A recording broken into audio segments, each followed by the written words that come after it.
I've tried to be consistent with my analysis on Mitch Marner, and it's difficult right now because I personally thought that when it comes to Mitch Marner, this season was going to work out the same as it did with Nylander, and obviously that just hasn't happened.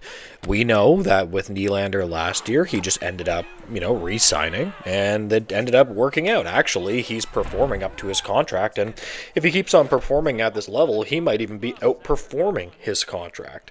Which is another point. I don't understand why some Leaf fans don't like Nylander. The guy actually scores in the playoffs. He steps up. He's pretty good.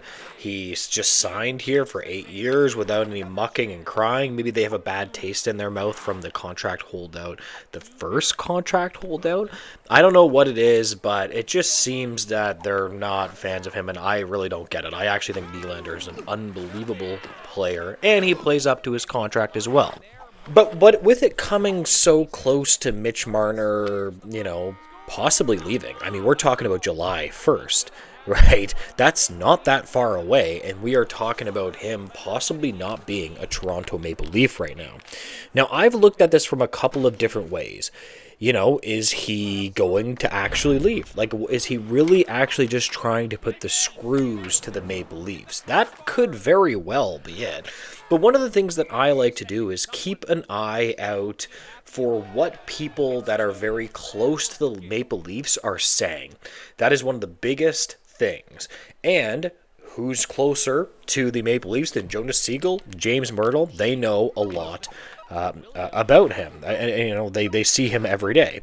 So the article continues. What if Marner leaves? What is the plan B for the Maple Leafs? Jonas Siegel and James Myrtle of The Athletic examined backup options for the Maple Leafs if either John Tavares or Mitch Marner leave in the summer.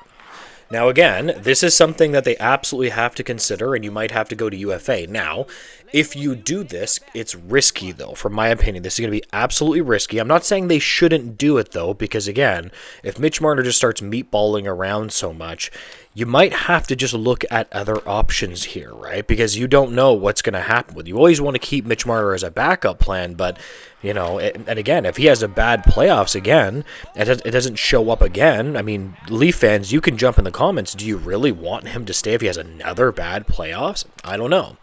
Now, if Tavares goes, the Leafs might try to go after Sam Bennett, assuming that he doesn't re-sign with the Florida Panthers.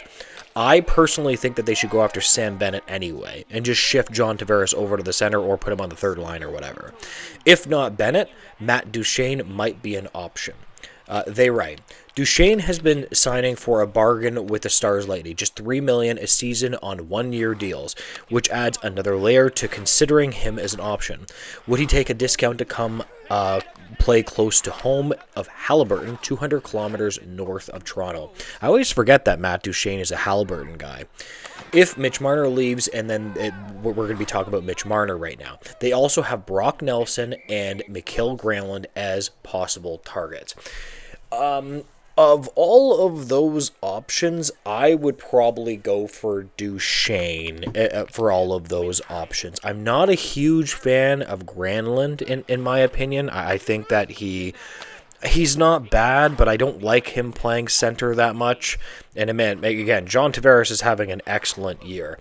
Now, I want to remind Leaf fans about John Tavares that he is a player that he really wants to stay here. Like, you can tell by the way he's talking, the Maple Leafs should be able to get him signed, but he obviously wants a respectful contract. Now, some of the numbers that have been thrown around, $7 million times 3, and I'm like, that's not a hometown discount at all. Like, I'm not sure if I would even give him that, but you have to remember that it's an unrestricted free agent, and at the end of the day, you're really just going to have to pay him because, I mean, if he is willing to go somewhere else, then he's willing to go somewhere else. The article continues, if Mitch Marner goes, the first option the Leafs would look at is Nikolai Ehlers and Brock Besser. Exactly. This is exactly what I was saying. There is a feeling that adding an undersized winger in Ehlers might not be the team's priority. Besser might be more of the Leafs front office speed they add. I don't know if they're saying speed because Brock Besser struggles to skate, but again, they write, Ehlers and Besser are both nearing 30 years old, given up their status as top free agents in a weak field in a rising cap environment, feel likely to be overpaid in free agency. I think 8 million to 9 million as a starting point. So first off, absolutely, obviously that's going to happen. I can't even believe this even mentioned it. Everybody gets overpaid in free agency, and if Mitch Marner leaves, they are going to have to drastically overpay some of these players. Because I still think the Maple Leafs would be a worse team with Ehlers or Besser, but they wouldn't be that much worse. They would still be a good quality playoff team if they brought in either of those players, right?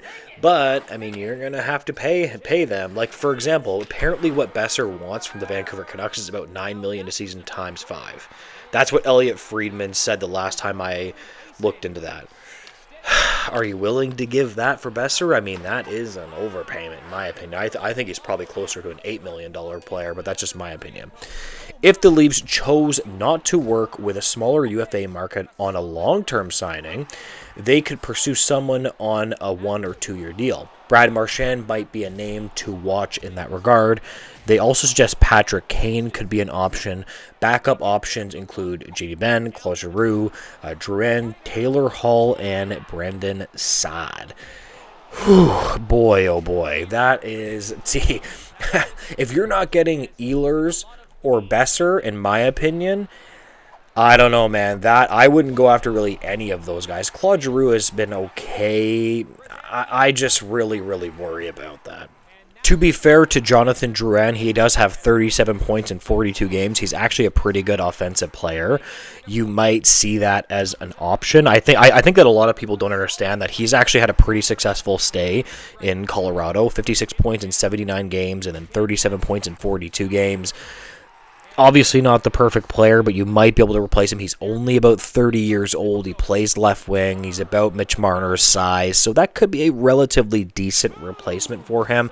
You guys can tell me what you think, but at the end of the day, the truth is what it is, that if they move away from Mitch Marner, the team is going to take some level of a step back, at least in their offensive capabilities. Like, that's just... I don't know how that could even be denied. But anyways, I just wanted to touch on this article and the Mitch Marner ongoing drama. It's crazy how close it's getting to him leaving. Like 3 months, he could be gone. That's it. Anyways, if you could like, comment, and subscribe, I would greatly appreciate it, guys. And make sure to have a great day. Goodbye, guys.